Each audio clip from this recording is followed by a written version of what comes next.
Look, in this world, Allah describes, in another place in the Quran, khawwalnakum. Beautiful words.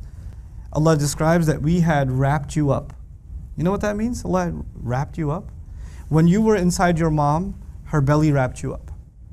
When you came out of your mom, a towel or a blanket wrapped you up. Then clothes wrap you up. Then beyond the clothes, your parents surround you.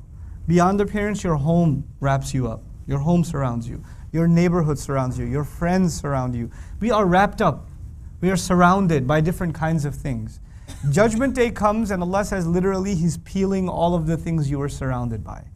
The clothes, the parents, the friends, the family, the house, the world you lived in, all of those peels are removed. As a matter of fact, even this body is a kind of a wrapper. Because the real us, the ruh that Allah created, the real you and me is deep inside of us and it's wrapped in this body. I don't keep up with new cartoons anymore, so I don't know, but there must be some cartoon show that has a guy inside a giant robot. Any show you can think of? Because I think of like 90s shows like Gundam Fighters, or like Power Rangers. I'm really out of touch. Give me something new. Come on, I need to be up to date. They still have Gundam Fighters? New Gundams, okay. Well, then you get the idea. So you get the idea. There's this machine, but it's being controlled by what? A guy inside. I'll ask you the same question my teacher asked me a long time ago. My teacher asked me one time, weird, we're sitting studying Arabic, and he goes, hey Nouman, where are you? And I was like, Dr. Saab, I'm right here. He goes, point to yourself. And I said, duh. And he goes, no, you're pointing to your chest. Point to yourself. And I, what does he mean, point to myself? And he said, no, you're pointing to your brain. Point to yourself. So I said, okay, I got this. Ta-da! He said, you're pointing to your body. Point to yourself. And I just sat there confused, like, this is who I am. This is actually not who I am. There's something inside of me that Allah put inside of me when I was still inside the stomach of my mother.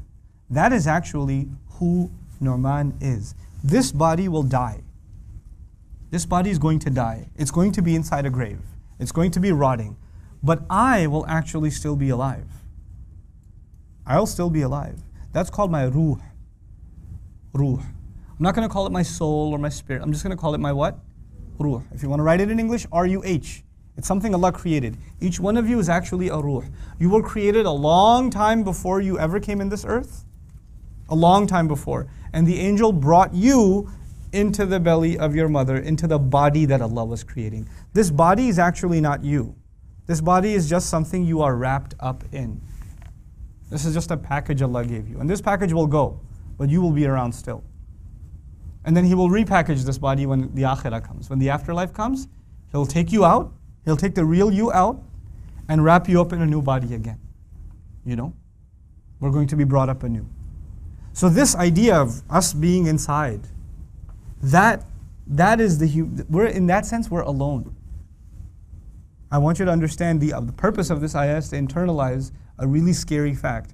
Doesn't matter how many friends you're surrounded by, doesn't matter how much money you're surrounded by, how much family you're surrounded by, each and every one of us at the end of the day is one ruh and it's alone. It's just by itself.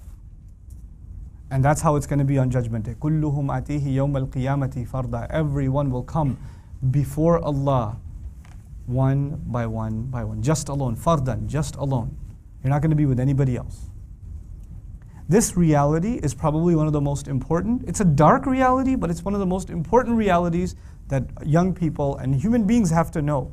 Because, I'll tell you why, when you are around friends, when you are around other people, are you exactly as you are when you're by yourself? No. When you're around others, it impacts how you dress, it impacts how you speak, it impacts how you behave, for the better or for worse. But at the end of the day, you are truly yourself when you are by yourself. When nobody else is around, you are truly yourself. And people if you're always around other people, right? You're constantly kind of putting up a front to deal with certain kinds of people. Like, you know, if, for example, you're being yourself, hanging out with your friends or whatever, teacher walks into the class, your behavior changes, doesn't it? It's impacted by the presence of others, right? The idea here is you have to first realize who you truly are. And you, doesn't matter how much other people think you're successful or you're doing great or everything's fine, you individually have to internalize that you are in loss. And it doesn't matter what anybody else says. That's a fact. You're losing time. You're losing every minute. You're losing every hour. This is إِنَّ الْإِنسَانَ لَفِي خُسْرٍ.